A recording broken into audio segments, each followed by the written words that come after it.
Master this and you will never again be angry or bothered by anyone or anything. There are days when your peace is so fragile a single spark is enough to burn it all down. A stranger cuts in front of you on the road and your chest instantly tightens. A co-worker dismisses your idea and the whole day suddenly feels heavy. A family member throws a cold remark and you are swept away in anger before you realize it. Your mind echoes with replies with imagined retaliations, as if you must construct an invisible courtroom to prove yourself right. We tell ourselves that anger is strength, that irritation shows we care, but the truth is, every time we let someone steal our peace, we give away the only thing that truly belongs to us. The Stoics saw this long ago. Marcus Aurelius once wrote, "You have power over your mind, not over outside events. Realize this, and you will find strength." That line carries a truth most people never grasp, because we are taught that to be at peace, the world must be fair. To be secure, others must respect us. To be happy, circumstances must bend to our will. But life has never worked that way. The storms outside will always come. If your peace depends on the weather, you will never know what calm is. Seneca called anger a brief madness.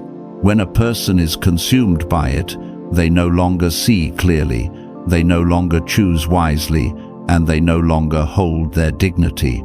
In that state, you are not strong, you are possessed. Modern neuroscience says that the amygdala can seize control, flooding the body with chemicals that force instant reaction, leaving you blind to reason. The Stoics understood this long ago. They taught that the mind must be trained and disciplined like a soldier to stand firm against the ambush of emotion. Think about your own life. How many arguments could have been avoided with a single breath? How many regrets still echo because you spoke in anger instead of clarity? How many times have you lost hours, even days, replaying an insult, as if keeping the wound alive could change what happened? That is the hidden cost of anger. It not only ruins a moment, but it also steals your time, energy, and presence and hands them over to the actions of others. Every minute disturbed is a minute of your life you will never get back. The Stoics believed true freedom is inner sovereignty, the ability to remain unmoved by what does not belong to you. Epictetus reminded his students that if someone insults you, your judgment makes you hurt. That is the key. It is your perception and choice. You cannot control what people say or do, but you control what it becomes inside you. Anger does not impose itself on you. You invited it in, and every invitation can be refused. And here is the hard truth. Mastering anger does not mean becoming cold or unfeeling. It is not about burying emotion. It is awareness, creating the space between trigger and response, and the ability to stand firm when everything inside you wants to explode. Viktor Frankl, a survivor of concentration camps, once wrote that in that space we find freedom and growth. Just one pause, just one breath is enough to reclaim the power that so many give away without ever knowing it. Ask yourself how different your life would be if every look, tone, and careless word no longer controlled you. How much energy would you have if you stopped burning it on irritation? How many relationships could be healed if you stopped answering fire with fire? Mastering this is not a luxury, it is survival, because a mind enslaved to anger will never be free, no matter what it achieves. This video is about that mastery. We will walk through the lessons the Stoics left us, lessons forged in the chaos of empire, exile, and war. We will see how their words align with the findings of psychology and modern neuroscience. And we will uncover practices you can begin today so that anger no longer has power over you, not by escaping life, but by standing firm within it.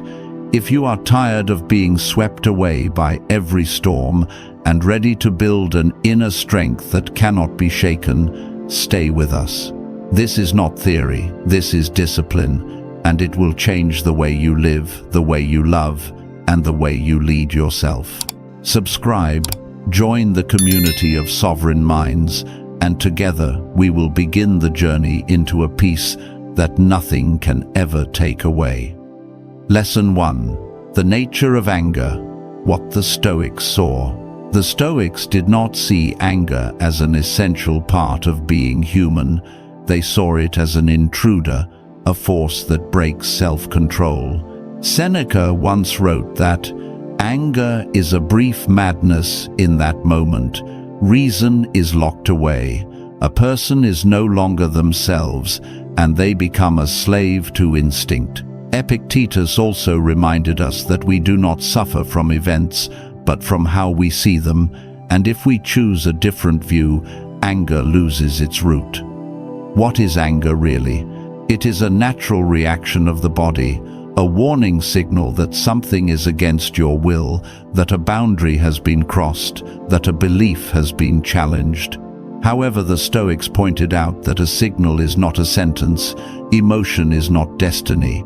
You can recognize anger rising within you without becoming it, just as you see a cloud drifting in yet know the sky has not vanished. Modern science explains this in the language of the brain.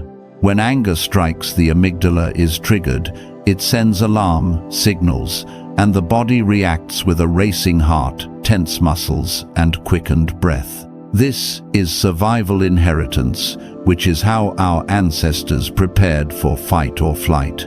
But in modern life, many triggers are not threats to survival. They only touch the ego, and without understanding, we let an ancient mechanism take control. The Stoics saw this 2,000 years ago. They knew that whoever lets emotion erupt instead of reason destroys their strength. Marcus Aurelius often reminded himself every morning that during the day he would meet the selfish, the treacherous, the rude, the ungrateful. He did not write this to grow bitter, but to prepare, because he understood such behavior comes from ignorance, from souls not yet awakened. And if he grew angry, he would be no different from them. He would hand power to what lay outside his control instead of keeping it in his own hands. Look back at yourself. How often, when anger has passed, have you realized the matter was never worth it, that your reaction only worsened things? That is the nature of anger. It magnifies wounds, it closes our eyes to the larger picture. A misplaced look, a careless word, and a minor clash suddenly become a fire that consumes the mind. The Stoics did not deny emotion, they did not tell you to become stone. They only said that if you let emotion rule, you lose freedom, and inner freedom is the ultimate goal. When you see anger rising, treat it as a stranger knocking at your door instead of reacting at once. You do not need to open, you do not need to chase away. You only need to stand still and observe. This is the first step of mastery, not to destroy anger, but to understand it, to see it as it is, without coloring, without exaggeration. When you name it and admit it is a signal, and not yourself, half its power dissolves. And if you still doubt, remember that each time you remain calm before an insult, you prove to yourself that freedom is absolute. You are not a victim of circumstance. You are the one who chooses your response. Seneca said, "The strongest is the one who masters himself, not the one who conquers others." Anger will come like rain, like wind, but it only has power if you allow it to carry you away. The first step of this journey is to realize that anger is not your true nature, it is only a passing shadow. And when you understand this, you begin to see that you are greater than your anger, and only then can you learn to set it down. But if anger is only a shadow, why does it so easily consume us? Why can a single careless word ignite a fire in our chest? The Stoics believed the answer lies in a deeper trap, the trap of the ego, and unless we face it, we will remain bound. Lesson 2. The trap of the ego, why we always take things personally. There is a truth few people want to admit. Most of the time we grow angry, but it does not come from the actions of others, but from wounds inside ourselves. When a colleague interrupts you in a meeting, that event is only a moment, a second passing, but inside you hear a whisper, "They just belittled me. If I stay silent, it means I am weak." And so the fire of anger rises. The Stoics saw this clearly. Epictetus once said, "Men are disturbed not by things, but by the views which they take of them." What makes us flare up is not the action outside, but the inner belief that we have just been disrespected. That belief is not honor, it is ego. The ego is cunning. It always wears the cloak of righteousness. It says, "I am only standing up for myself." It says, "I cannot allow others to treat me with contempt." But in truth, that is not strength. It is fear. The fear of being seen as weak, as without value. Seneca once warned, "The most irascible man is the weakest one, for inner fragility forces us to build walls of fire to protect ourselves." Think of a partner or a co-worker who speaks with a harsh tone. Instantly you feel your blood rise. The real question is not, "What did they say?" but "Why did that tone strike me?" Often the answer has little to do with them, but with a distant memory, an old wound unhealed, a story you once told yourself about who you are. Carl Jung called this the shadow, the parts of ourselves we do not wish to face, so we hide them away. When someone accidentally touches them, the shadow leaps out and anger becomes the mask to cover fear or shame within. Marcus Aurelius reminded himself, "When someone offends you, remember, it is their limited nature at work." This reminder is not only to forgive others, but to show us that an insult becomes a wound only when the ego chooses to make it one. So, what is the solution? The Stoics did not call you to be stone, nor did they teach you to deny emotion. They taught you recognition. When anger rises, ask yourself, what belief inside me is being threatened? Do I think that if I am ignored, I am worthless? Do I believe that to be respected, I must always be right?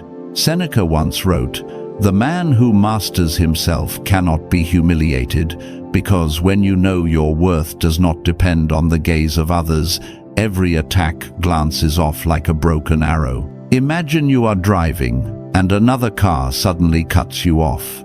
The usual response is horn curses and a pounding heart. But if you change the story inside, saying, "Perhaps they are rushing to the hospital, perhaps they are careless, but this does not define me," you will feel the fire fade. You are no longer a victim, but the one making the choice. The Stoics called this keeping sovereignty of the inner self, proeresis. You cannot control the world's behavior, but you can always control the meaning you attach to it. And when you train this, you escape the trap of the ego. Viktor Frankl, the psychologist who survived the concentration camps, affirmed, "Between stimulus and response there is a space. In that space lies our freedom and our power." The trap of the ego turns every space into a reflex, but when you begin to see that space, you step outside the ego's control. But how do we hold that space in the hottest moments? How do we resist being swept away when anger suddenly flares? The Stoics had an ancient tool, a technique considered a sword to cut through blind instinct. They called it the sacred pause, and that is where the journey now leads us. Lesson 3. The sacred pause, the art of mastering the moment. There is a fragile instant most of us overlook. It is the gap between when someone strikes us with a harsh word and when we flare up in return. Most of the time we do not see that gap. We believe our reaction is natural, inevitable. Yet within that brief pause, all the power of self-mastery is hidden. Marcus Aurelius once wrote, "If you are distressed by anything external, the pain is not due to the thing itself, but to your estimate of it, and this you have the power to revoke at any moment." He was not speaking of a lifelong battle, but of an immediate choice made in the heat of the moment. Picture this. You are at home, and a family member says something that wounds you. Usually you strike back with sharper words to retaliate. But if in that moment you stop, take a deep breath and observe the feeling in your chest, you have entered the sacred pause. In that pause you realize, this is only a feeling. This is not yet the truth. I have the power to choose my response, and that choice can transform the outcome entirely. Seneca called anger a form of temporary madness. One who loses control reacts instantly, like being swept into a storm, but the one who knows how to pause stands firm like a stone, letting the storm pass without being destroyed. Neuroscience today confirms this. Scientists show that when we are triggered, the sympathetic nervous system instantly switches to alarm mode. The heart races, breathing quickens, and blood rushes to the brain. If we react immediately, every action flows from the primitive brain, the fight or flight instinct. But if we pause even a few seconds, the prefrontal cortex has time to engage, returning us to reason. The pause biologically is the switch between instinct and awareness. Epictetus taught, "It is not things that disturb us, but our judgments about things." The pause is where we see the judgment before it hardens into action. Recall a time when you kept calm. Perhaps someone insulted you, but instead of replying, you stayed silent. And in that silence, you did not feel weak. On the contrary, you felt strength rise within you. That is the power of the pause. Viktor Frankl, who survived the hell of the concentration camps, once wrote, "Between stimulus and response there is a space. In that space lies our freedom and power to choose our response. In our response lies our growth and our freedom." He lived this in the darkest places, and if he could do it, we too can train it in daily life. Practice begins with the small things. When someone cuts in line, instead of muttering in anger, pause and notice your heartbeat, your breath, the thoughts racing inside. When a work email arrives late, instead of pounding the keyboard in frustration, lean back, breathe deeply and ask, will this anger make me wiser? Every pause is a victory over instinct, a gift of power to reason. Masashi, the Japanese swordsman, once said, "The greatest victory is not over an enemy without but over oneself." The pause is the sword that cuts through the impatient ego. You do not need to shout to prove your strength. You only need to stop and let silence speak for you. The striking thing is, when you practice the pause, others notice. They see that you are not easily moved, not easily provoked, and from that respect grows. True strength is not in the quick word, but in the ability to remain silent at the right moment. Seneca advised, "The wise man will be slow to anger, for he knows that others can harm him only if he permits it." The pause is the way you refuse permission, but the pause is not the end, it is the beginning. It opens the door to look within your emotions instead of hastily spilling them outward. And that will lead us to the next lesson, how to read the signals beneath emotions so that anger becomes a mirror, not a fire that consumes. Lesson 4. Decoding emotion when anger is only a signal. Anger is not the enemy. It is like the red warning light on a car's dashboard. When the light turns on, it does not mean you should smash the vehicle. It only signals that something needs attention. The problem is, most of us fight the light instead of stopping to look at the engine. Marcus Aurelius once wrote, "If you are distressed by something, remember it is you who have given it meaning."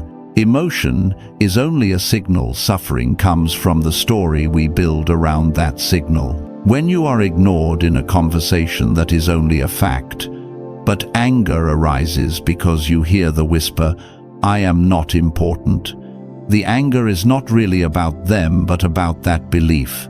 Epictetus emphasized, "Do not wish that events happen as you will, but wish to adapt yourself to events as they happen." This reminds us that emotion, especially anger, does not reveal the truth of events, but the relationship between us and those events. It is a mirror, not a verdict. Think of a time you felt heat rising when someone criticized you. The question is not, were they right or wrong, but why did I react so strongly?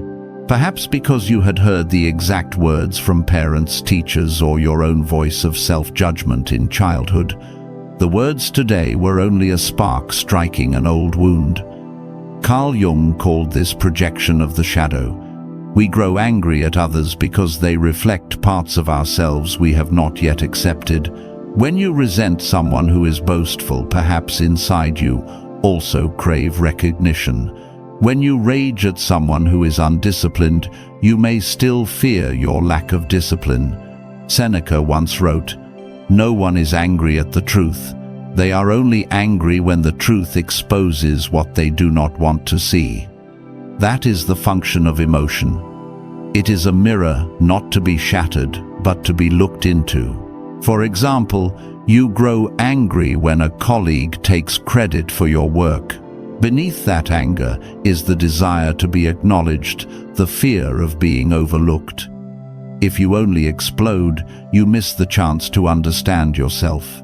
But if you treat emotion as a signal, you ask, what need in me is being neglected?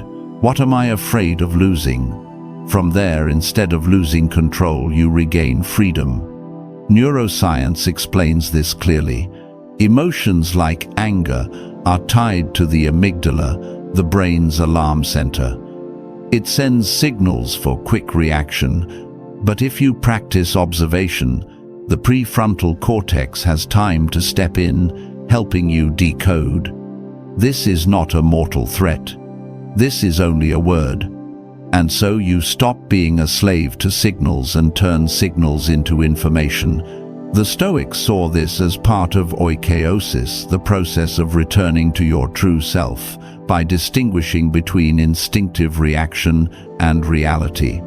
Emotion points to the weaknesses that are still untrained. Every burst of anger is a lesson given to you. Viktor Frankl also emphasized, when we are no longer able to change a situation, we are challenged to change ourselves. Emotion is an invitation to change. When you learn to decode it, anger becomes a teacher. Try a small practice. Next time you feel irritated, write down 3 things instead of reacting. First, what just happened? Second, what emotion are you feeling? Third, what belief inside you has been touched? This simple exercise turns anger from a clouded fire into a guiding light. Seneca called this inner questioning, the habit of pausing to examine emotions instead of being ruled by them. Once you do this, you will see that anger is not something to fear or to avoid. It is a signal. If you are brave enough to listen, it will show you the way. But there is an essential next step. Understanding the signal is one thing, but how do you use it as a training tool instead of just noticing and moving on? The Stoics had a special practice. They treated every discomfort as a workout of strength, and that is the next lesson. Lesson 5. Turning discomfort into a gym, training the mind through adversity. Ordinary people avoid discomfort, but the Stoics saw it as an opportunity. Seneca once wrote, Fire tests, gold adversity tests strength. To him, every challenge was not a curse but a training ground for the mind. And if you know how every moment of irritation can become a weightlifting session for the spirit, think of daily situations. A colleague who constantly interrupts traffic jams when you are in a hurry, and a sharp message on your phone. Instead of seeing these as barriers, see them as weights you need to lift. Each time you pause instead of exploding, you add another strength rep. Epictetus compared life to a wrestling ring. He said, "No man becomes a warrior by avoiding the fight." If you only seek comfort, you will grow weak when real challenges arrive. But if you face the minor discomforts of everyday life, you are training yourself to stand firm when the great storms come. Remember the last time you grew irritated over something small, perhaps a wrong dish from a server or a line that moved too slowly. These moments may seem meaningless, but they are practice opportunities. If you can remain calm when something small goes wrong, you will be stronger when life places real burdens on your shoulders. The Stoics used premeditation malform, imagining the worst things that could happen, not to scare themselves, but to train their minds to endure. Marcus Aurelius each morning would think, "Today I shall meet the ungrateful, the greedy, the rude." But they act so because they do not yet understand the truth. So why should I be angry? That preparation turned adversity into a gym before it even arrived. Today, neuroscience says the same. Your nervous system learns to adapt when you deliberately expose yourself to discomfort, like cold showers, fasting in moderation, or heavy exercise. It reduces panic response and increases resilience. You are not only training your body, you are training your capacity to face inconvenience. Masashi, the famed Japanese swordsman, once said, "The warrior trains not only the hand but the heart to endure harshness. For if you fear discomfort, you cannot become a warrior." The Stoics chose the path of hardship so that their minds would grow stronger than any outside force. Try this practice. Next time you stand in a long line, treat it as a breathing exercise instead of fuming. When someone acts rudely, see it as a chance to practice patience. When work demands extra effort, imagine you are lifting another weight for your willpower. Each time you do, you build the muscles of the spirit that will protect you in the real trials of life. Seneca reminded, "No one becomes strong in pleasure, but in difficulty. To never be shaken by people or events, you must accept discomfort as your teacher." Adversity is no longer the enemy, it is the trainer. But this is only half, for there is a greater strength, not just enduring, but holding deep stillness within. Not straining to overcome, standing unmoved like a mountain no matter the storm. And that is the next lesson in the journey. Lesson 6. The power of silence, the foundation of the unshaken mind. The world today is drenched in noise. The sound of traffic on the streets, the endless notifications from your phone, and the voices of others demanding your immediate response. We live in a rain of sound. Within that noise, we lose the ability to hear the voice within. Yet the Stoics recognized long ago a truth. Real strength is not found in speaking louder, not in reacting faster, but in the ability to remain silent. Marcus Aurelius once wrote in Meditations, "Calmness comes from within. Do not seek it outside." To him, silence was not an escape. It was where order was restored. Remember, Marcus was not a hermit. He was the emperor of an empire surrounded by wars, conspiracies, and betrayals. If he could find stillness in the very center of storms, we too, amid the stresses of ordinary life, can do the same. In a letter to Lucullus, Seneca warned, "The man who is always busy is the one who lives most superficially." When you are constantly dragged into noise and urgency, the mind has no space to reflect, and the soul loses its rest. Silence is the space where wisdom enters. If life is a lake, insight only appears when the waters remain. Picture a recent argument you have witnessed. One person raises their voice, and the other's instinct is to raise theirs. And so the conflict escalates, two egos collide, and both lose control. But sometimes one side chooses silence. Not the bitter silence of avoidance, but the deliberate silence of strength. And that silence carries more weight than hundreds of words. It forces the other to slow down to face their own anger. That is the power of silence. The Stoics called this state ataraxia, tranquility, where the mind no longer wavers before the world. It is striking that ataraxia does not come when the world is quiet. It comes when you train yourself to remain steady, though the world is still chaotic. This is not a gift, but a skill forged through years of practice. Neuroscience today confirms this. Your parasympathetic nervous system is activated when you give time to silence, whether through meditation, journaling, or a few minutes of still sitting. The heart slows, the breath deepens, and stress levels drop. The brain shifts from tense beta waves to calm alpha waves. This is not only comfort, but also the biological foundation for emotional control. Ancient warriors understood this as well. The legendary Japanese swordsman Miyamoto Musashi once said, "In silence the warrior finds the blade's path. In the face of mortal combat, the one who loses composure swings wildly in panic. Only the one who holds silence sees each movement of the opponent clearly." And so it is in life. When you have silence, you see the true nature of the situation, not the distortion of emotion. The practice of silence is not far away.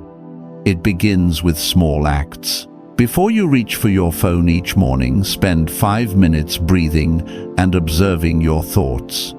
When someone says something sharp, pause for 3 seconds before replying. When work overwhelms, momentarily step away from the desk and breathe fresh air. Each of these is a brick placed on the foundation of the fortress of inner silence.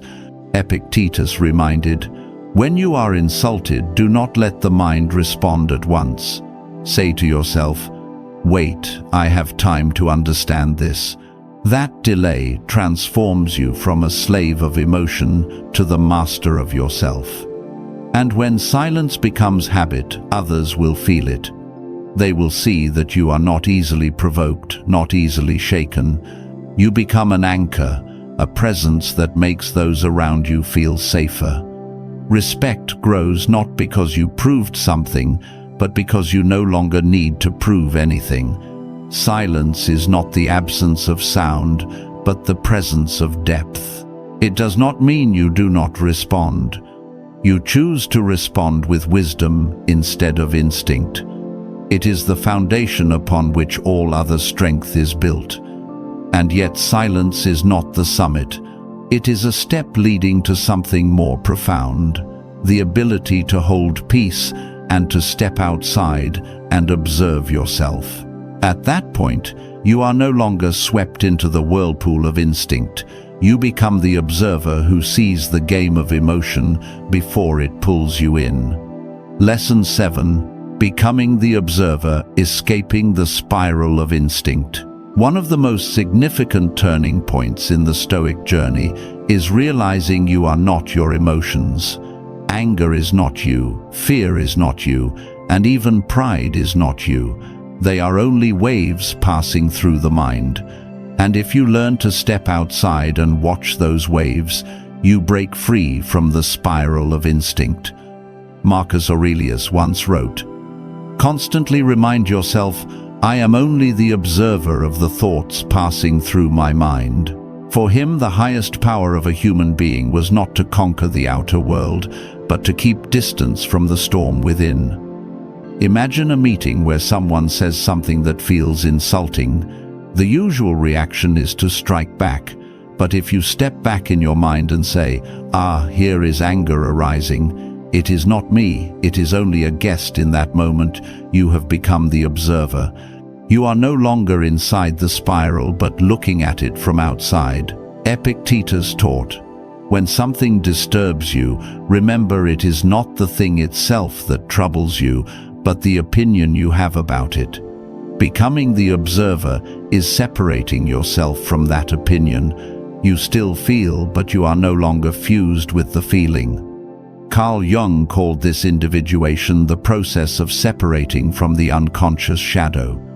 He wrote, "He who looks outside dreams, he who looks inside awakens." When you look at your emotions with the eyes of the observer, you awaken and the unconscious ego loses its grip. Every day of life is full of examples. You are driving and someone cuts you off. Usually you shout, you honk, you rage. But if in that moment you say, "This is anger," it rises and it will pass. You instantly become the observer. The anger is still there, but it no longer holds the strings. Neuroscience calls this meta-awareness, awareness of awareness. When you name the emotion, saying, "This is worry, this is envy," studies show that activity in the amygdala, the emotional center, decreases. In contrast, the prefrontal cortex, the rational center, grows more active. In other words, observation turns emotion from master into guest. The Stoics compared the mind to a fortress. Marcus Aurelius called it the inner citadel. When you are the observer, you are inside the fortress. Outside events, careless words are only enemies knocking at the gate. But you have the choice not to open it. Seneca once wrote, "The man who observes himself is free." Slavery is not chains of iron, it is chains of unconscious reaction. The observer breaks those chains. Masashi spoke of this in the warrior's language. The swordsman does not let his mind be dragged by victory or defeat, but keeps his eyes on the whole field. In battle, if you are lost in each strike, you falter, but if you observe, you see the larger picture. It is the same in life. When you step away from emotion, you know what truly matters. A helpful practice is the observer's journal. Each night, write down 3 times you were carried by emotion and 3 times you remained the observer. As you write, you will see the difference between where you were a puppet and a master. Over time, the progress becomes clear. Marcus Aurelius reminded, "You have the power not to join the play. If you refuse the role, you are not dragged into it." This is the essence of the observer refusing to act in the theater of other people's emotions. Picture this: someone mocks you. If you take the role, argue, defend, and get pulled into the spiral. If you are the observer, you see they are performing their script. I do not have to step on stage, and in that you hold your calm. But becoming the observer is not the final peak. There is a deeper level, not only observing but reaching emotional freedom, where you are no longer moved by anyone or anything. This is when you are no longer just watching the waves, you become the vast ocean itself. Lesson 8. Emotional freedom, living unshaken before the world. The summit of the journey is not suppressing anger, nor is it merely observing it. The summit is when nothing outside can move you. The Stoics called this emotional freedom, a state Seneca described. The wise man depends on nothing outside himself for peace of mind. Picture a great tree in the storm. The winds roar, the branches sway, but the trunk stands firm, the roots sunk deep into the earth. One who is free in emotion is like that. The world may roar and people may change, but within a foundation cannot be shaken. Marcus Aurelius, surrounded by war and betrayal, could still write, "If the world makes you angry, remember the world does not care about your anger." This was not coldness but release. When you understand that anger does not change the world, you let it go. And when you let go, you find freedom. Epictetus said, No man can hurt you unless you allow him. This is the declaration of a free mind. When someone insults you, they release nothing more than sound into the air. Only you decide whether that sound becomes a wound. The moment you realize this, you step outside the control of others. In humanity's darkest hours, Viktor Frankl wrote, "The last of human freedoms is to choose one's attitude in any given set of circumstances. If a man in a concentration camp could hold that freedom, then no ordinary situation can strip it from you unless you hand it over yourself." Think of the times you were swept into another's emotions, an angry partner, a complaining relative, a negative co-worker. Each time you were pulled into the spiral, but if you hold steady and remind yourself, this is their emotion, not mine, you separate at once. In that moment you live as a free person. The Stoics did not seek to erase emotion, they sought to rise above it. Emotional freedom does not mean you no longer feel sadness, anger, or anxiety. It means you see them, but you are no longer their slave. You can feel them, but do not have to be carried away. A simple practice is the morning reminder. Marcus Aurelius wrote, "Today I shall meet the ungrateful, the rude, the selfish, but they act so because they do not understand the truth. None can harm me, for I will not allow it." If you begin the day with this reminder, you build walls for the soul before stepping into the world. Seneca urged us to see life as a river. The current brings joy, then takes it away. The current brings sorrow, then sweeps it off again. If you tie yourself to every wave, you will suffer endlessly. But if you stand on the bank watching the flow, you see it all as passing. And when you visit the passing nature of things, you are free. Masashi once wrote, "The warrior is unmoved by victory or defeat. In stillness, both are the same." This image of emotional freedom is no longer defined by outcome, praise, or blame. In daily life, you can practice this through inner distance. When someone praises you, instead of clinging, remind yourself, "This is only an opinion, not my essence." When someone criticizes, you remind yourself, "This too is only an opinion, not my essence." Each reminder strengthens freedom. Emotional freedom is not a distant dream. It is built daily as you learn to observe, hold silence, and treat discomfort as training. Every step before has led to this summit. And when you reach it, you are not only beyond anger and disturbance, but you become a refuge for others. For in you they see a rare calm. This is why the journey does not end with controlling anger, but with touching freedom. Freedom from the manipulation of the world, freedom from the chains of emotion, and above all, freedom to live a life unshaken before the world. We have walked together on a long journey, from looking directly at the nature of anger, realizing it is only a passing shadow, and from exposing the trap of the ego, learning to pause, decoding emotions, and turning adversity into a training ground. We laid the foundation with silence, became the observer, and finally reached the summit, emotional freedom. Each lesson is not a scattered idea. They are steps on a staircase. The first step helps you stand firm. The second opens your vision, and each step after leads you higher to a place where nothing can shake you. This is the path Marcus Aurelius, Seneca, and Epictetus walked. It is also the path anyone in any age can walk if they have the courage. Remember, anger will not vanish forever.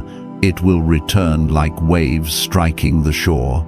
But the difference is that you were carried away with the waves before. Now you have learned to stand on the beach, to watch the waves rise and fall.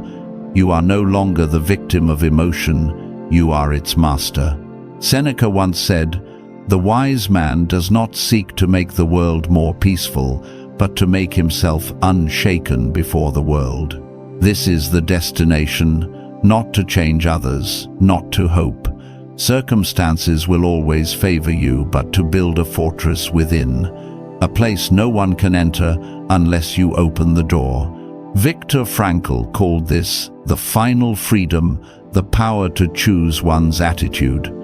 No one can control you when you hold that power in your hands. They may insult you but cannot force you to be angry. They may ignore you but they cannot strip your worth. The world may be in chaos, but it cannot shake the fortress within you. Imagine your life if every time you faced a challenge, you responded with calm instead of panic. If every time you were attacked, you did not strike back but smiled in silence. If you walked into the world with emotional freedom each day, how different would you be? How differently would others see you? And more importantly, how differently would you see yourself? Marcus Aurelius wrote, "When you rise in the morning, remember that your tranquility lies within you." That reminder was not only for him but also for us all. Each morning, you can let the world define your state of mind or build peace from within. A small choice repeated long enough creates a new life. Looking back at the journey, you see that we not only learn to master anger, but we also learn to live free from the grip of others, free from endless noise, free from blind reactions. And that freedom is the foundation to love more deeply, live more fully, and give generously. The Stoics never wrote philosophy for decoration, they wrote for action. And what you have heard is not to be considered a beautiful idea, it is to be practiced. For only through practice does philosophy become strength. So begin today. Choose one lesson from these 8 and bring it into your life. It could be pausing for 3 seconds before reacting. It could be writing down your emotions each night. It could be 5 minutes of silence this morning. Do not try to do everything at once. Choose one and live it. If you do, you will see that change does not come from great leaps, but from small steps repeated steadily, like drops of water carving stone, like bricks laid one by one building a fortress. You may think you are not strong enough, but remember, strength is forged in daily training.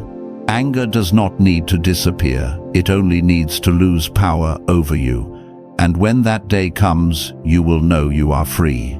This is a journey without end, for life will always test us.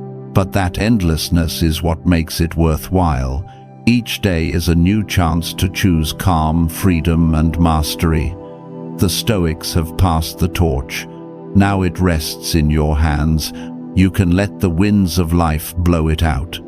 Or you can keep it burning, lighting the way for yourself and those around you. The choice is yours. And the truth is, you already hold all the strength you need. It has always been within you. If this message has stirred something in you, give the video a like, share it with someone who needs to hear it, and remember to subscribe to Sovereign Stoic so that we may build the inner fortress together. This is not only a community, it is a journey where steadfast souls learn to live free, calm, and unshaken before the world. You have walked this journey. Now it is time to live it.